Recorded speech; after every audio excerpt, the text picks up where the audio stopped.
Forrest. It's me. Okay. Not too much to say about this next one. Rise of Skywalker is my next one. I don't think it's a good movie by any stretch. But I guess because I went in thinking, well, this isn't going to be great. Let's, and it's going to be long. Let's saddle up. Luckily I was at an Alamo Draft House. I had my girlfriend with me. We kicked back, watched this moron ass fucking movie, and had a good time. And at the end of that stupid fucking movie, I was the only person. I watched it again recently, and I watched all three of them in one night about a week or two ago, and they're okay. They're not great. They're not right. I don't think those new three are as terrible as we're internet guys. It's what we do. I've been bitching on movie boards since the fucking 90s.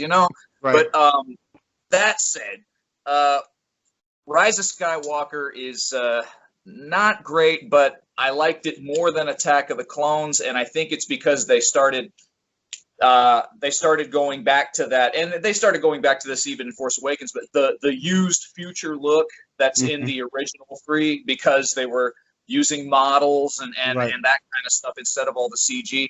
So Rise of Skywalker takes that used future look and really amplifies it, and I like that about it. I like some of the big moments.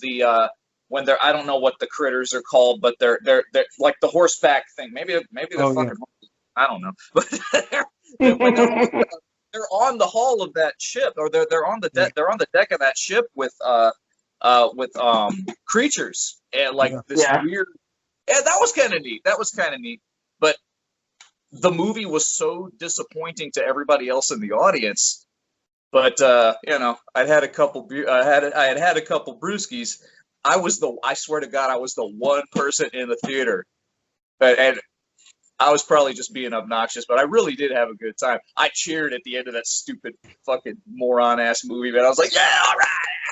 I was the one, and the movie's terrible. The movie's really, So, oh man, put me out of my misery. Disney's bad for your liver, man. It's just not good for you. All right. Oh, you know what? I just realized I didn't even get a chance to do mine because they had said that they wanted to go, and I didn't get a chance to do my one. Your 8? Your number 8? Yeah, I didn't get to do my 8. So then just do your 8 and 7, and then I'll do my 7. Okay. And then we can finish the list the right way. So I'm gonna say I hate Phantom Menace. Phantom Menace is next on my list. Mm-hmm. The only reason why, because again, we all talked about the opening trailer. We as Star Wars fans, we saw the opening trailer. It looked great. We would, me, Forrest, me, Jabri, and a couple of other guys. We went to go see it up at 11 o'clock at the Alamo Draft at the Galaxy. It was the Galaxy over. It was the Galaxy over there off 410. And yeah, I hate it. I'm not gonna lie. There are certain things about that damn movie that I'm like, God darn it, really? And I went to watch it 4 times, and I was like, I hate it. But at least they did have the one redeeming thing, and I watch all the damn time, and that is a duel of fates. Yeah. That's just it. Other than that, there's nothing else that can save it. Poor Jake Lloyd. I felt they really messed it off with Anakin. Darth Maul, they killed him off. They killed him easy. They hyped up his character. He was all over the place, and then he gets beat up by a Padawan. Are you serious? And then they're all like, I wonder who was it, the apprentice or was it the master? And they're showing him. I mean, like there was nothing up for the imagination. We all knew who Palpatine was. There was nothing up for the imagination. But you got to remember, right? For those who never actually watched Star Wars, they wouldn't have known that Palpatine was. So you had to play it like that for those who were new to the franchise. You know, the young people and stuff. So Yeah. you gotta think of it like that. So in that regard, I think that they were right to do it that way. But I agree with you. How could you kill off Darth Maul? I mean, first of all, if you watch Darth Maul fight and then you watch a lot of the other Siths fight, you're like, well, how the hell did he die and he didn't? You know, like Darth Maul was, And you if know, you're gonna doing go ahead, types of stuff. Like how, froze. Sasha? Yeah, I'm here. Can you guys see me? Okay, there you go. Yeah, I'm with you on that. I couldn't understand how they killed him off like that. And if you're gonna kill off someone as badass as Darth Maul in your first movie, in your number one of your shiny new trilogy, your heavy in number two better be like 10 times more badass than Darth Maul. And they did nothing. Right. They should have reversed it. They actually should have reversed it and had if they would have reversed it and had Darth Maul in the later ones, then it would have been like, oh, okay. Yep. You know, that would have made sense. But they put Grievous should have been in the first one. Count Dooku, what the hell? You know, like stop it. Now here's where they screwed up on that, right? If you're gonna do that, right? Again, there's supposed to be lightsaber Sith Jedi, and then there's Force Jedi. So if you made him stronger in the Force, then I would have understood Count Dooku being the next level up, right? Because Darth Maul is just good with the lightsaber. Okay, I can live with that. All he got is a little Force push, a little bit whatever, and then he does Wing Chun and he's done. Okay, but you didn't have Count Dooku doing anything except I'm gonna drop this thing on you. Ha ha ha ha. Like wait, what? Well, Vader did that. You know what I'm saying? Like Vader did that, and he just pointed to it. Like he didn't even have to concentrate. Like he didn't have to even concentrate. You know, like so. I'm with you on that, Sasha. Like they really, really dropped the ball on Darth Maul, big time. They dropped it. That was a game-winning touchdown right there, right in your planet, and you. Oh my God. Yeah. Because Darth Maul could have saved. He could have saved that trilogy. He could have if he'd have died like in the second one, he would have saved. He could have, yeah. I would have been satisfied with that one. Yeah. Now, then after that one, I'm going to say we're going to have to go. I'm going to go with Attack of the Clones being number 7. Okay. Yeah, because again, I'm not a big fan of it. You all were saying it, and Force even brought up like with the background, you're like wondering, this looks just like a PlayStation. I was just thinking about when I was playing Clone Wars on the PlayStation 2 one day, and I'm like, yeah, it does. It's a background. But haven't you guys noticed that now? If you look at some movies that were made back in the 90s and the 80s, and then you look at it on your TV now, you can blatantly see how, dang, the CGI was freaking horrible. Like I was watching a James Bond movie, you can see how horrible it is now. I hated it then. Couldn't stand CGI in the 90s. I thought it looked like trash. Like, what the hell is this shit? Use models, man. You perfected it already.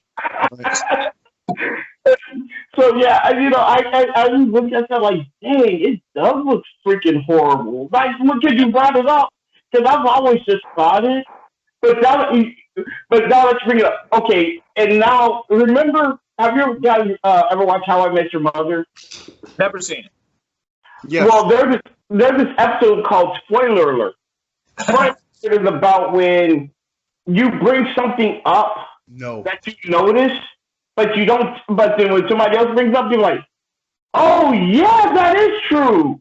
That's the same thing I thought about when you brought up the background. I'm like, God, the background, how horrible it is. I was looking like, damn, you're absolutely right. It's just so horrible. But I tolerated it because again, this movie. I'm thinking with the times. The clone troopers were just so horrible. Dooku, the fight with Dooku. I'm still trying to figure out. It just didn't seem believable. I like Dooku for what it is, but it just didn't seem believable. Yoda, especially when he's fighting with Yoda. That movie to me just seems like it was forced. It just, there really was nothing really building towards, the separatists and the fight. It just seemed like we just need a war. We just need a reason. Okay, let's just start a fight now. There was nothing really there. So now that I think about it, I would put it lower, but there are some redeeming scenes that I'll watch again over the movies that I just said beforehand. So those two, yeah, I'm not a big fan. Owen, what you got? For my number 7, Yeah. I actually had Phantom Menace there. Mhm. Again, we all know how I feel about Jar Jar, so that alone, I wanted to make sure that was expressed throughout this entire discussion, that Jar Jar was definitely the character that made me almost hate Star Wars. The reason why I ended up putting it at 7 was because there were a lot of different holes that they could have filled properly, and it wouldn't have taken up time to do it. But they just said, well, we're going to just throw this together and to get people back into Star Wars. I will say Liam Neeson dying made sense to me. Here's the thing that I didn't mention before. The only thing about Phantom that I did enjoy was the actual introduction of the Sith. They did that right, where they introduced the Sith coming out. That's the one thing that they definitely did proper, pretty much damn near perfect in that movie, was how the Sith was there and manipulating the whole time, and you didn't know it until they started introducing them. So that made sense to me, but then they ruined it with the whole Darth Maul thing. I thought that they were going to make him at least make it to the next movie, and they didn't. Then we ended up with Count Doodoo Head. So, but that's the reason why I put 7 there. I always wondered, how do they come up with these names? Snoke, Dooku. What the fuck kind of names is that? Fishbowl. Yep. Fishbowl with phonemes in it. Just on Facebook. On Facebook for a while, you know what they used to do? They used to say, take the first part of your first name and the first part of your last name, switch them, and that's your Star Wars name. So maybe that's what they did. So what's your 6 for us? Before I go into that real quick, I don't know how old Lucas was already. My next one actually is Force Awakens. And I think it's okay. I watched those 3 recently, and Force Awakens is okay. I think it's the best of the new 3 for sure. And I like it more than the first 2 prequels. But do y'all remember what's the story? Yeah, heard about the story. Space battles and a lightsaber battle between Luke and Leia and on and on and on, right? It's pretty cool. And this whole expanded universe thing is what they started. What a lot of people thought, oh, well, that's what. If they just make that into a movie, it'll be great. Yeah, if you try to make Dark Empire into a movie 30 years later, it's not quite gonna work, right? Although they did some CG stuff with Luke and Leia in the third one, kind of hinting at all that stuff, right? So it becomes this Star Wars Legends thing, right? So Force Awakens winds up, instead of being more into what we thought it was going to be, or what we had gotten in the 90s, it winds up being, okay, well, let's just kind of remake the first one, and we'll just start off on our own footing that way. And in some ways, I kind of like that. I kind of like that they at least tried to go their own route, and they didn't just bring back Grand Admiral Thrawn all of a sudden, and they didn't just redo something. But man, a lot of internet expanded universe fans, boy, they were pissed for a long time. It's like, what did you expect? They're not going to make your novel that you read when you were a junior in high school into a fucking movie. Get the fuck out of here with that shit. So, Force Awakens is okay. I like it more than Rise. I like it more than Attack of the Clones or Solo. It's not great, but it's all right. I like how they recreate the look of the first. All right. Okay. So my number 6 was the same thing, Force Awakens. Yeah. Now, I thought the movie was good up until the 3/4 mark. Mhm. And then I was like, you sons of bitches. I was invested. I was good. I thought the exact same thing that you did. I was like, okay, they decided to go back and make it look like the original movies, and you get to see some of this old school look to it with the new technology makes it look amazing. And there were certain things that made sense to me. I was like, okay, so some of the anti-heroes and heroes, because they had a mixture of both. I was like, okay, it makes sense. Good character development. And then let's see here. Now, the last bit of character development that I appreciated was them letting Kylo kill Han. It made so much sense to me because he's trying to be what Darth Vader was. And what's the best? Darth Vader tortured his daughter. You know what I mean? He tortured his daughter. He tried to kill his son. He actually chopped his son's hand off. So yeah, he's supposed to be at a point where he's like, I know you're my son, but I'll whip that ass. You know what I mean? That was Vader. So Kylo Ren killing him made sense because it was for him to grow as a Sith, right? That makes total sense. Okay. And then I understand again how there's a lightsaber, there's the lightsaber Jedis and there's the Force Jedis. But how in the blue hell did an untrained, unmentored, everything whip his ass? Come on, man. This dude in the beginning of the movie did something that they didn't even let Vader do. You know what I mean? He did some cool tricks and he held a blaster shot in the air. Not only did he leave it there, but he finished his whole dialogue, finished the whole opening scene, and it didn't even move again until he got onto the ship and said, "Oh yeah, I forgot about that." You know what I mean? And then let it go. So that set the tone for me to be like, "Oh shit, he's gangster as shit." Real, huh? Man, I'm about to enjoy this movie. Yeah. And then they started having him do temper tantrums. What? Why are you doing temper tantrums? You're supposed to be cool, calm, and meticulous and evil. And so she escaped? No problem. I'll just kill everybody. That's what I was expecting. Not why? Oh my God, why? Like now, granted, if you wanted to see me laugh, when they showed the two stormtroopers walking by as he threw the tantrum, and they said, "Fuck this," and turned around, that was gangster to me. I enjoyed that. I thoroughly enjoyed that. I was like, that's exactly what most people would do right there. Like, yeah, I don't want no parts. I'm out. Yep. Mm-hmm. But then, like I said, 3/4 into the movie, I'm invested 100%. I'm like, I'm liking what they're doing. I'm enjoying the fact, honestly, Chewbacca sold it for me. When Han got killed, I was like, yo, that made me feel a little sad. I'm not gonna front. I was like, damn, Chewbacca, like, you've been with him how long? You know what I mean? Like I was invested.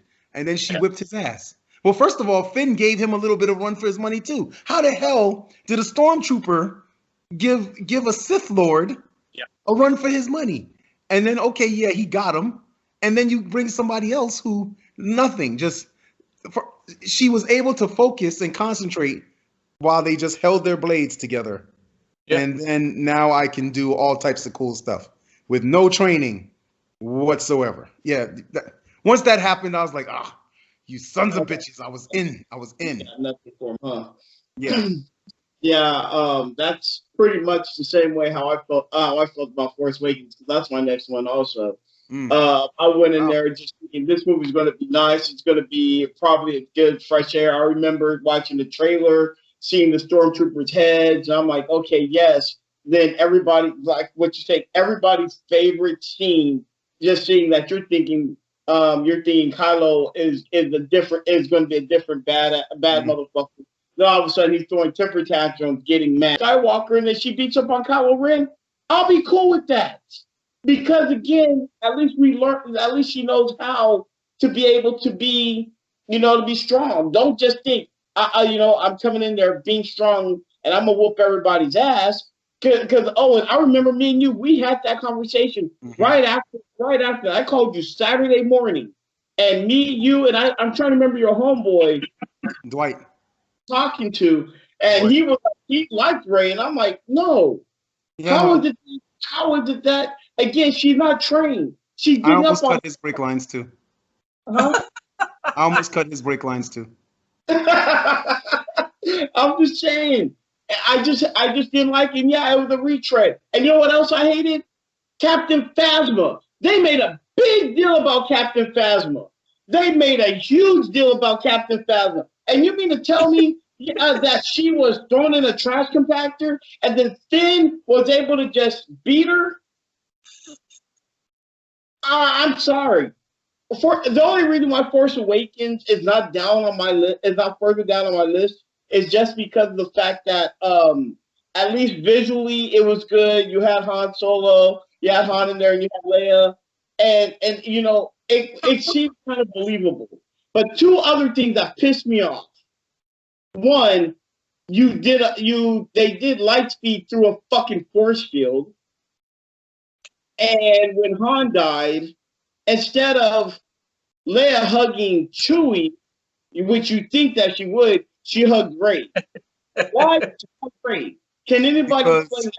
Because Rey looked at Han like a father figure, and remember, Leia's strong with the Force, so she felt it through Rey. That's what it seems like to me. Now, I think she should have. I feel like she should have hugged Chewbacca too, because throughout the entire series, Chewbacca has had the most heartbreak in the entire Star Wars franchise. The dude was 190 when he met Han Solo, and he just kept watching people die. Like, I felt bad for him when Leia finally died, and he was just like, "Oh God," and fell down to his knees, and I was like, "Damn, Chewie, you just got me emotionally. Damn." You know what I mean? But like, I get it. I understand, because Rey had been looking for a father figure, and even in her short time, that's what Han Solo became. Totally understood that. But yeah, she should have hugged Chewie, not Rey. But there you go. You know, Rey was crying. Oh God, your lover's dead. You know that hey, you know, like, so I get it though. I do. I get it. I don't get it because Chewie. That's just like the way how I see it is this. Owen, if something happened to, I'm trying to think. If something happened to me, and something happened to me tragically, and somebody goes and hugs my next door neighbor and don't say anything to my son, isn't that kind of fucked up? Well, I would have saw it. How close were you with the neighbor? It doesn't matter. That's my son. Hey, look, I'm just playing devil's advocate, okay? What if the neighbor's Miss Parker from Friday, and she's hot as hell, and she shouldn't be alone, and I need to comfort her? I'm sorry, but I need to go ahead and take care of that, and then I can say to your son. I would think that you would respect that. I feel like you're being selfish right now with what you're saying. That's what I feel. But hey, you know, what am I thinking? Mr. Carter, I know he did not mean that. What do you mean? Anytime that movie comes on, I'm like, Miss Parker, Miss Parker. I say it all the time. Huh? What do you mean?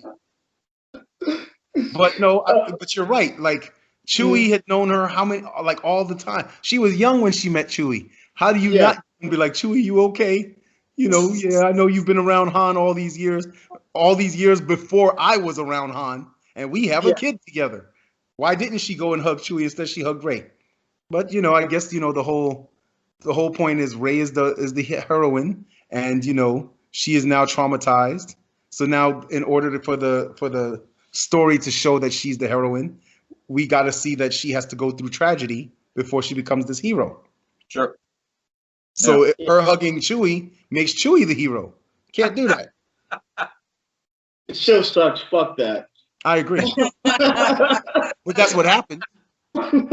Forrest, what do you got, man? But yet, to fuck up the continuity, they focused on Chewie though. To fuck up the continuity, when Leia died, they focused on Chewie then. Chewie, a Star Wars story. Yeah, they better have. But now, sorry, Forrest. What were you saying? That's gold that they're not even mining, man. Chewie, a Star Wars story. Nah. Before I go to the next one, I like the idea of a female-fronted Star Wars movie. I like that. I love that. I think that's a fun.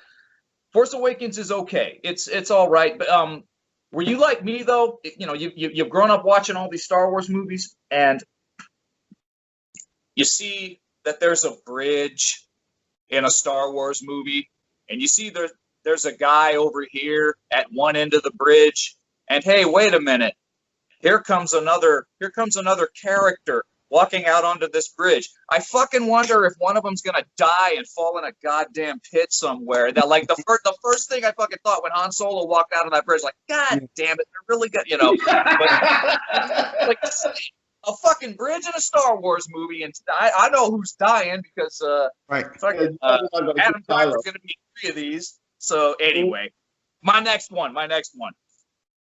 We're getting into the Star Wars movies that did not disappoint.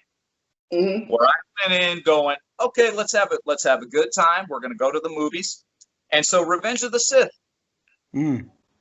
Yes. Even with that, no, and all that stuff, right? Even with that, which is a nod to Empire Strikes Back anyway, just not delivered too well. Okay, even with that, Revenge of the Sith is when you start to get that bridge to the next movie, to the first movie, to 77, right? So it's, you know, the ships are starting to look more like the Star Destroyers and TIE Fighters and that kind of thing that we grew up with in our toys and comic books and stuff, right?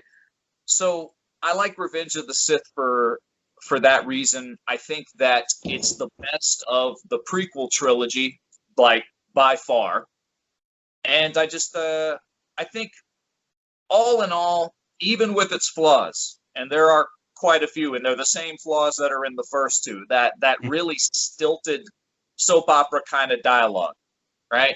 There is no you don't get stuff like, you know, from a certain point of view, and you know, you don't get too much subtlety in the prequels. Everything's really operatic, kabuki theater. You're breaking my heart, and you know that kind of stuff, right?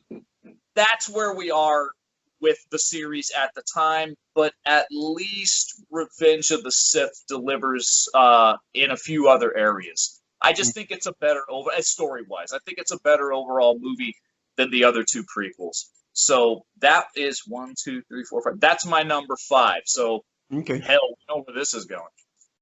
Okay. My number 5, on the other hand, was Rogue One. Hey. Rogue One was my number 5. I thought it was a great transition to show how they got to the New Hope. And of course, everyone dies. That's a great thing because you know it shouldn't always be that all the heroes survive a situation. Yeah. But I really did love the introduction of Darth Vader in that, showing him, where he's supposed to start off in the New Hope, going through the ship, killing people, and they actually showed him doing it at the end of Rogue One. I was like, yes, I'm actually happy that they did that. It also showed how badass Vader was supposed to be at that time. And he whipped ass, which I loved it. Yes. Oh man, I thought the best in the whole. I thought it made sense that Rogue One could have been a standalone, right? But I thought it made sense to show, hey, okay, how did we get to the Death Star? Yeah. How did we get to the point where this is what the situation is? And, they were able to lead it for how New Hope came up. Because you're like, okay, so New Hope is episode 4. You know what I mean? And they're on the ship. Well, what the hell happened in the first 3? And then, the first 3 still didn't end up showing you how they got to episode 4. Right, so Rogue One made sense to have it in between. It made sense to me, right? I think that the character development in Rogue One was done the way it was supposed to be because they knew that all of the characters were not going to make it. Right. So you had some decent character development for characters that were just supposed to pull on the heartstring until the movie was done. They did that right. So I had to put it in my top 5 because I was like, out of all of the other ones that we've listed, it was the most solid out of all of them. Yeah. To be honest with you, in some ways, it's more solid than some of the originals also.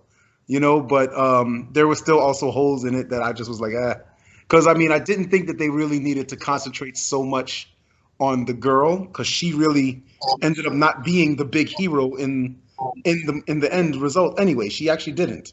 You know, her only real purpose in that movie was to introduce her father.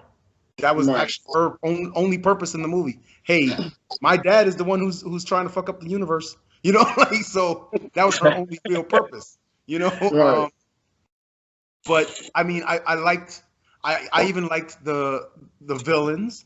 You know, they played them right. You know, they said, hey, this guy is not, you know, some super villain that you can't just stop. He was just a dick. He was a dick who was like, hey, I'm just trying to stay in the good graces of the boss. That's all I want to do. You know what I mean? Am I in charge? Am I in charge? Right, but you know, I liked the way they did Rogue One. I feel like it had potential to even be higher on my list. There was just little holes, like I said, that they could have fixed. Like there was no real purpose in having some of the other characters that they had. Get it? There were fillers, and I think that they didn't necessarily have to have those fillers. And if you take those fillers out, it makes it an even better movie. Yeah. So that's why I have Rogue One as my 5. Do you guys ever watch How We Should Have Ended on YouTube? Couple of them.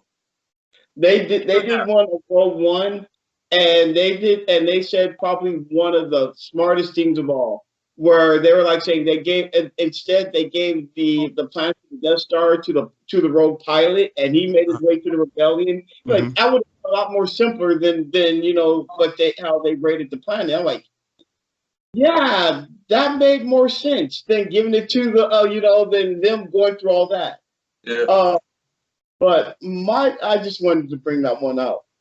But I'm agree with you all. At first, I went into Rogue One probably with with blinders. I was really jaded after A Force Awakens, so I was just assuming that it wasn't going to. Was it that, or was it The Last Jedi that came out next? I don't remember. It was actually The Last Jedi. Doing one a year for a minute there. It was The Last Jedi, I believe. Let me see here. I actually have their dates and stuff. So Rogue One came out in 2016. So actually, it came out right after Force Awakens. Yes. Okay, so I was a little jaded because I know it was one of those movies I was jaded, so I went in there kind of angry, like whatever. It's gonna probably be another movie that's gonna take my money, but I actually liked it. I'm not gonna lie, I did like it. Now, fortunately to me, my favorite movie of all time, is actually number 5, and that's going to be Return of the Jedi. Because one, the thing is that again, all these other movies that are on there, they're just so, I just loved it. Like how you were saying, Owen, about how A Force Awakens. They're just the way how Vader was, the way how he just walked in there. That was just outstanding. The space battle was great. The story, it could have been long and convoluted, but I loved it. But the thing that with Return of the Jedi, as much as you guys can say I'm nitpicking, but how the fuck did the Empire lose to a bunch of teddy bears? I sat there and I started watching it. Of course, I'm gonna bring Jabri up again because I remember one day me and him I sat there and I talked to him and I was like, "How did that happen?" And I'm over here talking. I'm like, "Jen, how did this happen?" They destroyed countless of galaxies. They took over, and they got beat up by a bunch of teddy bears. It's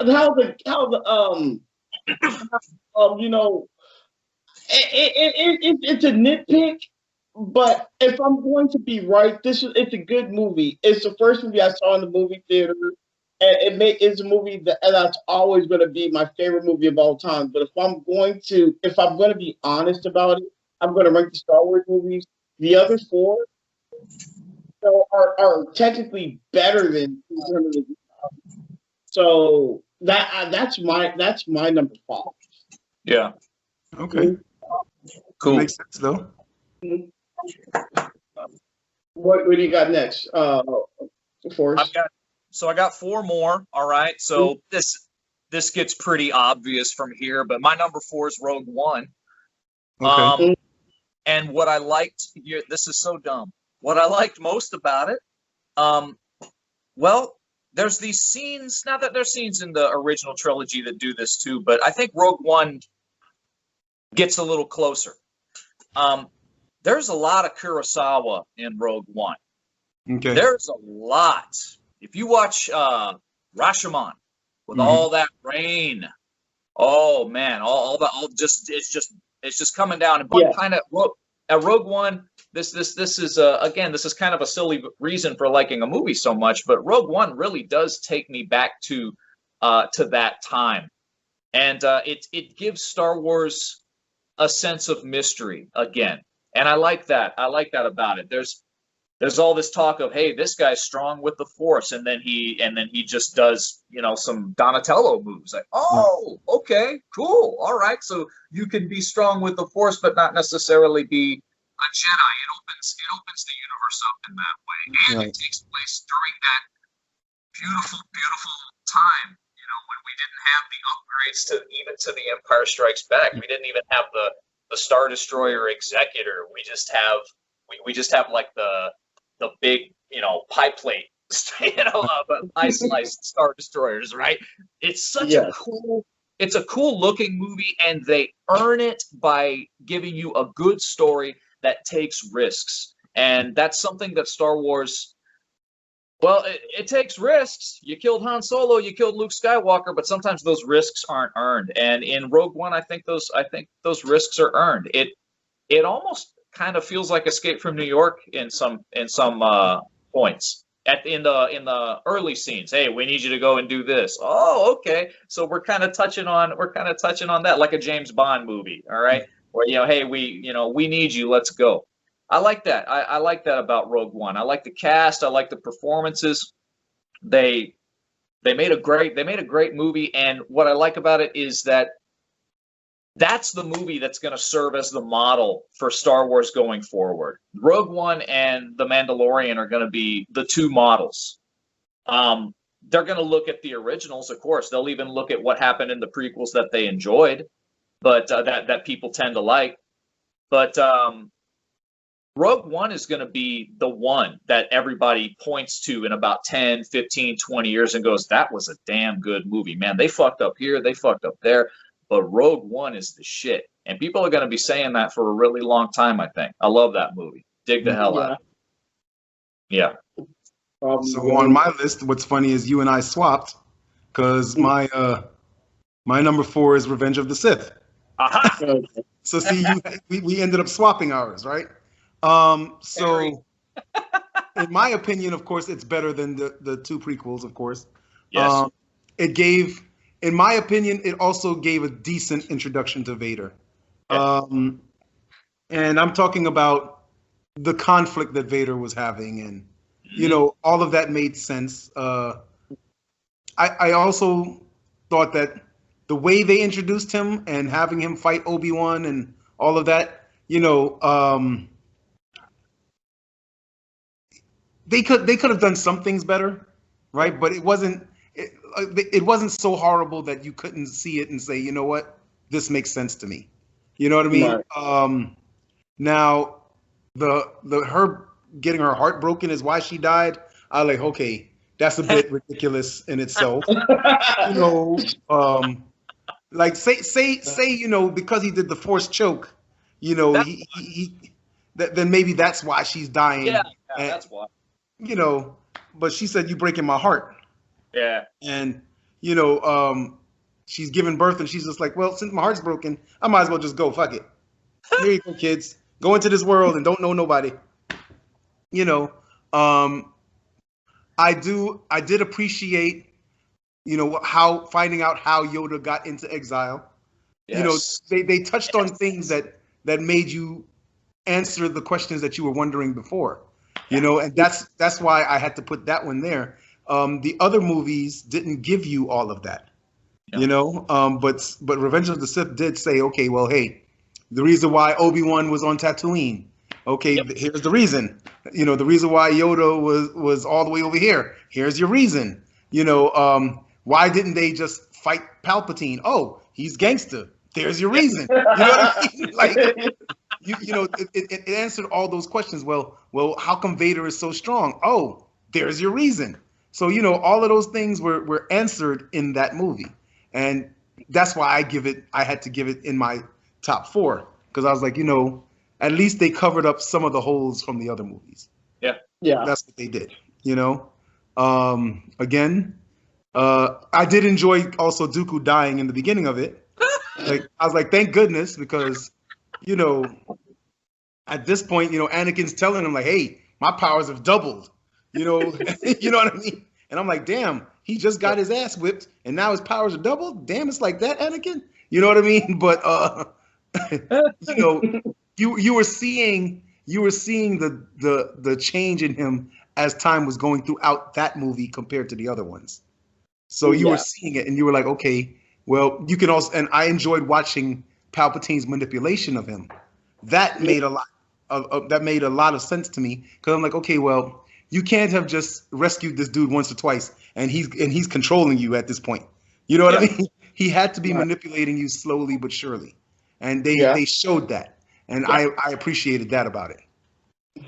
You know the thing, Owen, is that because that's my number 4 also, and what could have probably have been a lot higher to me is if you guys.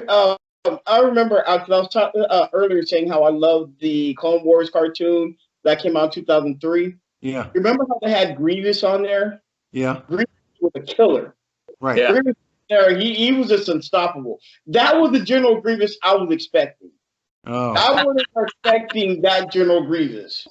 I remember when I went to go watch the movie. That's the General Grievous I was expecting. Instead, I got the. I mean, I understand why he was coughing, but I didn't get that General Grievous. Right. But I love the movie. I love the way how they did Order 66. I mean, every time I watch it, you see Order 66. It's heartbreaking. I know that some people will say like, well, I didn't like how he did it, but you know what? Regardless of the facts, the Order 66 was heartbreaking. They're fighting. They're fighting side by side, and then all of a sudden they turn on him. You don't see it coming. The way how they raided the Jedi Temple. That was very disheartening. And everybody will tease Anakin about killing younglings, but I mean, to me, it's just that you're seeing how ruthless and one he's trying to be with the dark side. Yep. Right. I'm okay with that because again, you're wanting to see how ruthless, how much he's going to go with in being on the dark side. I may have complained about a moment ago about how Palpatine took out those Jedi Masters. It was just real quick. But again, I can if that's just a little nitpick, fine. Because just the same thing like what Owen was saying, that movie answered a lot of questions. Yeah. Another thing was that you didn't have to hear Jar Jar Binks' mouth. You just saw him for like about a second, and then that was just it.